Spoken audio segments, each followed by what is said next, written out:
In this video, we will go step by step through the Iowa Declaration, or the Living Will. It begins, if I should have an incurable or irreversible condition that will cause my death within a relatively short time or a state of permanent unconsciousness from which, to a reasonable degree of medical certainty, there can be no recovery, it is my desire that my life not be prolonged by administration of life-sustaining procedures. If I am unable to participate in my healthcare decisions regarding my medical treatment, I direct my attending physician to withhold or withdraw life-sustaining procedures that merely prolong the dying process and are not necessary to my comfort or freedom from pain. Let's identify a couple things here. First of all, what is an incurable or irreversible condition?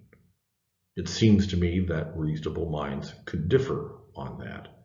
Similarly, what is a relatively short time, or a state of permanent unconsciousness from which, to a reasonable degree of medical certainty, there can be no recovery?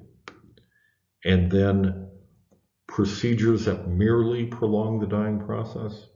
The reason I highlight this is because while this paragraph or these two sentences may seem to be very clear, I submit that they are very vague, they are very fuzzy, they are very imprecise. And a purpose of that is to prevent lawsuits from occurring and being successful against the physician, the hospital, and the nursing home. Now, I'm not saying that's a bad thing. I'm just saying that I think it's important that we look at the language here to see what we are really saying. Further, the conclusion I reach in all of this is that this only comes into play in a very narrow and limited set of circumstances, and the physician really is only going to be involved in that situation where the healthcare power of attorney is not available. Further, if what my doc clients who work in the emergency room tell me is accurate, then in most cases, the institution is going to require at least 3 levels of management above the attending physician to approve any major decision based upon these particular statements. So it raises the question of what's the value of this statement. Clearly, it is not the ability to say, this is a treatment that I want, this is not a way of expressing your wishes. There are other ways of doing that, and we'll talk about those in another video. I think the real benefit of this statement is as a signpost to your family and friends that at one point in time you were in fact comfortable with the idea that someone might make a decision that might not have a happy result. Continuing on, we have a paragraph relating to organ donation. It's in the form of a yes or no check mark.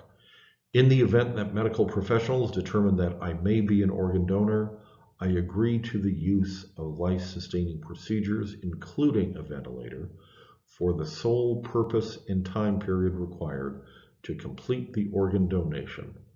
Nothing in this paragraph shall be construed to expand or detract from the law related to anatomical gifts as outlined in Iowa Code Chapter 142C. The purpose of this paragraph is to practically and medically make organ donation possible. Here, we're looking at just a yes or no indication of whether or not you are comfortable with the idea of organ donations or not. From there is a signature from you and a date, and then the form can be either witnessed or notarized. In terms of some general information about it, first, this declaration will be given effect only when the declarant's condition is determined to be terminal, or declarant is in a state of permanent unconsciousness and the declarant is not able to make treatment decisions. Moving on.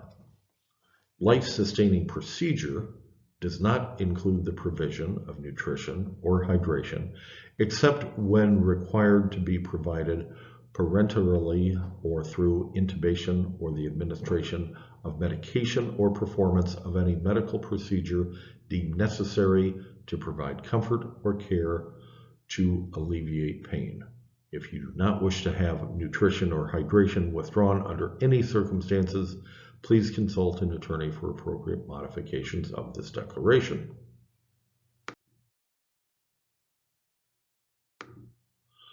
Number 3, it is the responsibility of the declarant to provide the declarant's attending physician or healthcare provider with this declaration. Number 4, this declaration may be revoked in any manner by which the declarant is able to communicate the declarant's intent to revoke without regard to mental or physical condition.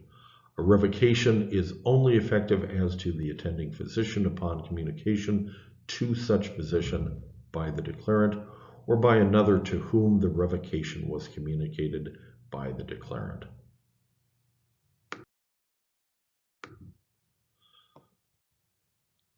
If this form is witnessed rather than notarized, at least one witness shall be an individual who is not a relative of the declarant by blood, marriage, or adoption within the 3rd degree of sanguinity. The following individuals shall not witness for a declaration: a healthcare provider attending the declarant on the date of execution, an employee of a healthcare provider attending the declarant on the date of execution, an individual who is less than 18 years of age.